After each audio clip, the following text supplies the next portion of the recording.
evening and welcome to our press review today. It's a beautiful Monday on the 12th of December. We are getting closer to the end of this year, but well, I think, yeah, we've done great. So today we'll take you through some of the stories appearing in the national newspaper, and of course my colleague here has the Daily Times. Yeah, by the way, my name is Thandile Mzamara. I feel like it's going to take long until you tell me to introduce myself. Okay, but then I didn't tell you to say your name. Anyways. Yeah, I wasn't doing it for you anyway, so it's fine. But how are you doing? I'm doing good. I'm good. How are you? I'm okay. And how was your weekend? My weekend was quite eventful, so it was good. What happened?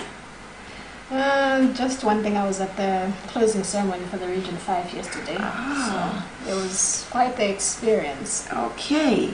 So thank you for joining me anyways. Joining you where? Here. Oh, okay. You're welcome. I think you can go first. Thank you. On the front page of the Daily Times newspaper, a headline here reads, "Convicts attack prison warders," and the sub-headline reads, "Two warders injured, officer to undergo surgery." Now, part of the story reads that two prison officers are receiving medical attention at Queen Elizabeth Central Hospital after being attacked by four armed robbery convicts on Friday. The Daily Times has learned some inmates at Luntha, commonly known as Chichiri Prison, confided in the Daily Times Friday evening that there was tension at the penitentiary institution in the evening as news of the attack filtered in. Malawi Prison Service spokesperson Chimumwe Shawa confirmed that some prison staff members had been attacked. Apparently, the convicts were being taken back to Luntha Prison after they appeared in court in Limbi. That's when they overpowered the prison warders. Yes. All right. So moving on to the front page of the Nation newspaper, there is a story here: DPP's decision under review, and the subtitle: Minister moves AG to check CCRO in Chilima's case. And partly, Minister of Justice Titus Mvalo has asked the Attorney General AG to review Director of Public Prosecution DPP Steve Gayuni's decision barring private lawyer Mordecai Msisia from prosecuting a corruption case involving Vice President Dr. Saulos Chilima. Speaking in an interview in Longwe on Thursday, the minister said AG Thabo Chakakanyirenda is looking into the matter as the DPP is under the AG. I'll give just one more local. This one's a district news, but then I feel like it's of importance. It says scabies cases worry Balaga officials, and part of the story reads that Balaga district hospital officials have been warned rising cases of scabies in the district, citing poor hygiene as one of the factors fueling the spread of the disease. Hospital spokesperson Mercy Nyenda said a number of areas in the district have been affected by the disease, and she urged community members to be keeping themselves and surroundings clean. Already we're struggling with cholera. Yeah. And also, it seems police are kind of scabies. Are we going to rest? No, but then I think here in the capital city, we should also be careful, because on Saturday, the Minister of Health said what? What did she say? Because you were there. It seems cholera and there should have 1 billion. It seems we are not following hygiene measures, and with the very reluctant cholera, apparently their beliefs COVID-19. That's what people are believing. Yeah. So the ministry is urging my stakeholders, Mafumu and Sokolami Bingo, to say, can you please ulangiza Antoine Madiramu, even in town in Mafumu Sigo Mama Blogolida. Thousand Antoine down in Morijonde, it doesn't work like that. It's for our own good. Yeah, it's very preventable. It's just about being hygienic. Yeah, I think civic education is. And also there are zakuja sizomango kula zakuja ntawuni lekani, even apparently malilo alitsa zona twasama phike zakuja malilo. Yes, apparently it has been banned kuti malilo don't, and apparently it's also my restaurant in ntawuni chifukwa of this very same thing, because apparently kumalangalanga ndipo mweso yafa so apart from area 36 even kumalangalanga. And I heard you waka too. Yes, chifukwa chani nauti ndi umene muli ngati ma hotspots, muli ma restaurant, ma bars, so kumakhaza kuti zono zungopulisidwa pangoti pa open, yes, and safe space, yes. Okay, so I also take one. Experts say lower primary shifts may worsen dropouts, and partly the story reads, education experts have warned that afternoon shifts among some lower primary school learners could worsen school dropout rates in the country. The Nation Spot Checks established that junior classes joined their senior counterparts on the first system in October this year, requiring them to attend school in the afternoon every week. The sampled schools included Chibala, Mtsiriza, and Kankurula primary schools in Lilongwe, Mjenga Utua and Area 1B primary schools in Mzuzu, and Chirimba primary school in Luntha. Yeah. I'm assuming I don't know. My shift for classes for Anna. I feel like it is over. Yeah. And I don't think it's school yamasana imagwira. I get it, but it could be about when I should so they are trying to yes. Komano, I understand I think it's equal accordance of Villa and Makama could and Roma Vudiga even with one could you could again was a school Masana what about Anna? You get. Yeah, so we can move on to business. Alright, I'll take one. The headline here reads local businesses bleeding, World Bank survey shows. Now part of the story reads that a recent World Bank Business Pulse survey, BPS, has revealed that most local businesses are struggling, with many of them recording a significant drop in sales. The World Bank has disclosed this in the 16th Malawi Economic Monitor memo released in Lilongwe on Thursday. According to the memo, escalating foreign exchange shortages and rising input costs put pressure on already strained enterprises. Okay, I also take one. MITC DHL moved to facilitate exports for small businesses. And Malawi Investment and Trade Center MITC and courier services provider, that's DHL International Malawi Limited, have struck a deal that will smoothen exports for the country's small and medium enterprises, SMEs. The two sides confirmed the deal on Thursday in Lilongwe during a regional dialogue on the promotion and implementation of regional and national industrialization policies. All right. Now moving on to international news, I'll take one. A headline here reads fighting rages in southern Ukraine, and part of the story reads that southern Ukraine has been hit by strikes from both sides in the war, with Russia launching drones in Odessa and Kyiv fighting back in Melitopol. The Ukrainian army said it shot down 10 drones on Saturday, but another 5 had hit energy facilities, leaving some 1.5 million people without power. Later on, the exiled Ukrainian mayor of Melitopol said a strike had been carried out on the Russian-held city. It's, I don't even know how I can talk, but like it never rains, but it pours for Russia and Ukraine. It's like fuel just being added with fire. And apart from that, there are also other countries like South Sudan. DRC, Mozambique. So, yeah. It never rains, but it pours. But all of us, I think they have money. I'll take one on international. That's UN predicts worse hunger in West Central Africa in 2023. The United Nations says the number of hungry people in West and Central Africa could reach a record 48 million next year, and warned regional governments to act now to avert the impending crisis. The latest report published by UN News last week calls on Food and Agriculture Organization FAO, the UN Children's Fund, that's UNICEF, and the World Food Programme, WFP, as having said over 35 million people, including 6.7 million children, are currently unable to meet their basic food and nutrition needs. Right. Now moving on to arts and culture.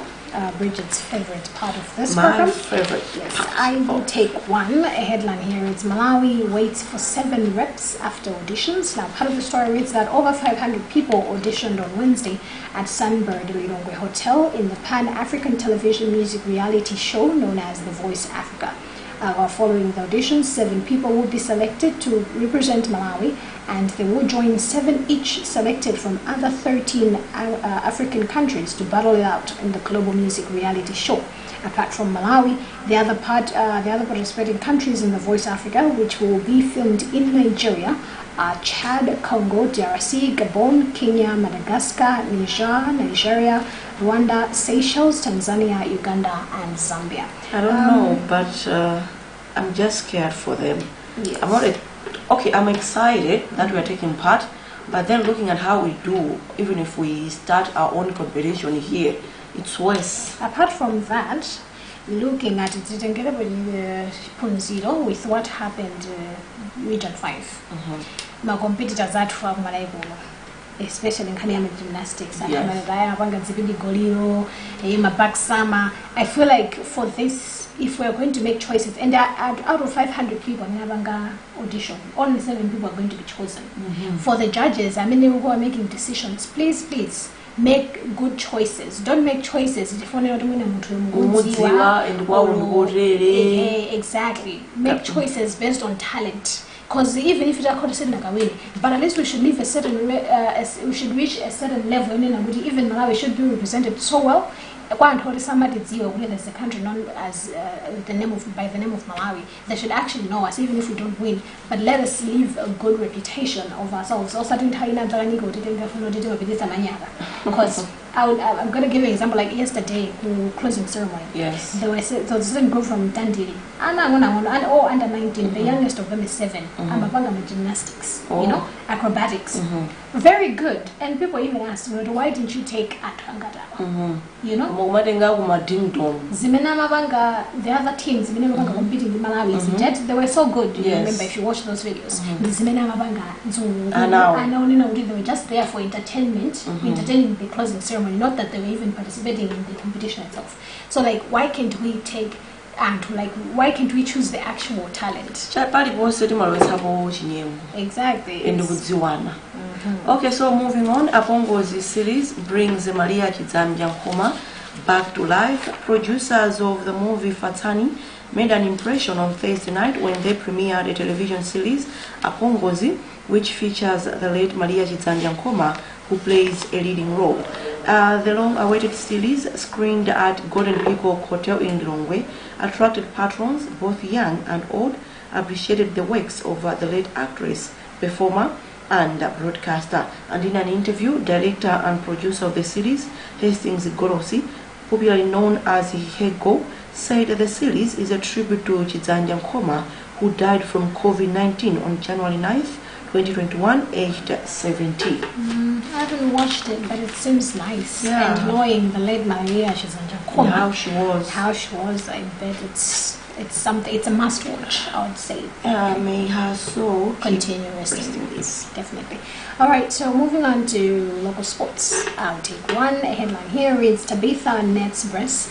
This one's on football. Part of the story reads that Scorchers captain Tabitha Chawinga continues to hog the limelight in Italy as she leads the scorers chart with 9 goals in this season. The deadly striker scored a brace as Inter Milan women beat Pomigliano 2-1 away on Saturday. She scored the first goal in the 53rd minute of the match before completing her brace in the 76th minute. I think she's representing the country so well. Yeah. Even her sister as well, Chama. I think that's the part which we are doing great as a country. Yeah. Anyways. Unfortunately, we're doing great in other people's countries. That's the sad part. Yeah, it's sad. The back page of the Nation newspaper, Derby calls, and the subtitle, Nomads, Dead Bullets in Airtel Top 8 Finals. I think Major was just talking about it when we were about to come here.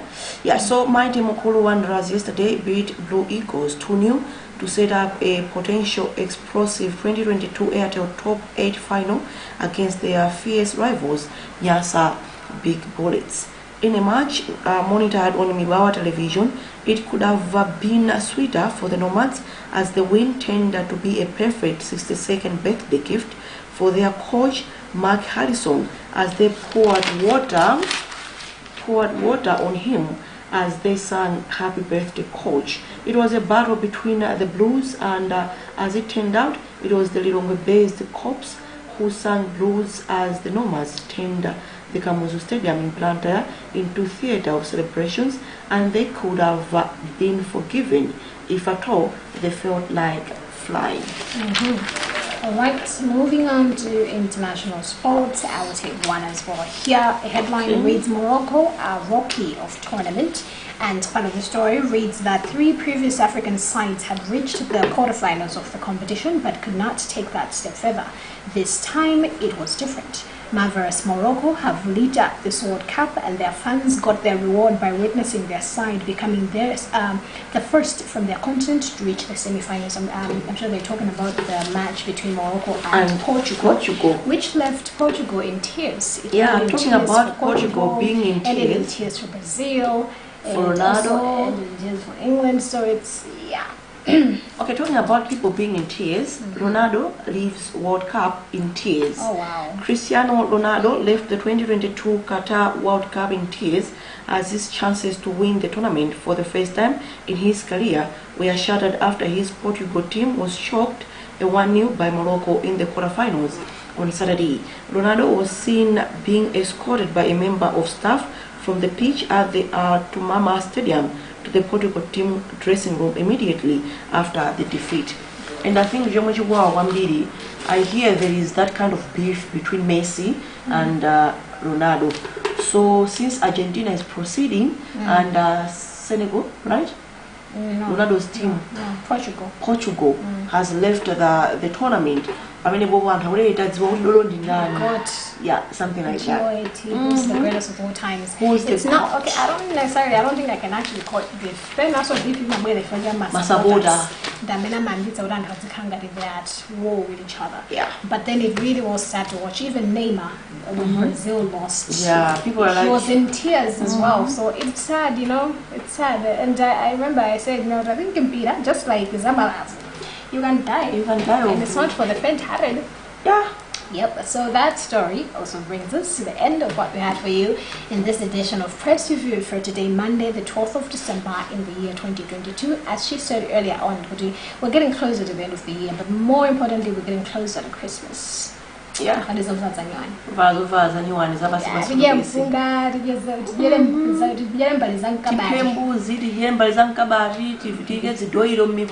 Something like that. But thank you for keeping us company. We took you through some of the stories appearing in the national newspaper and of course the Daily Times. And they're both going at 1,000 kwacha each. All right, well, you've been with me, Tandy Wemzumara, and my colleague here, Bridget Mwamoka, wishing you a lovely day. She's still around, so keep it out. Goodbye for now.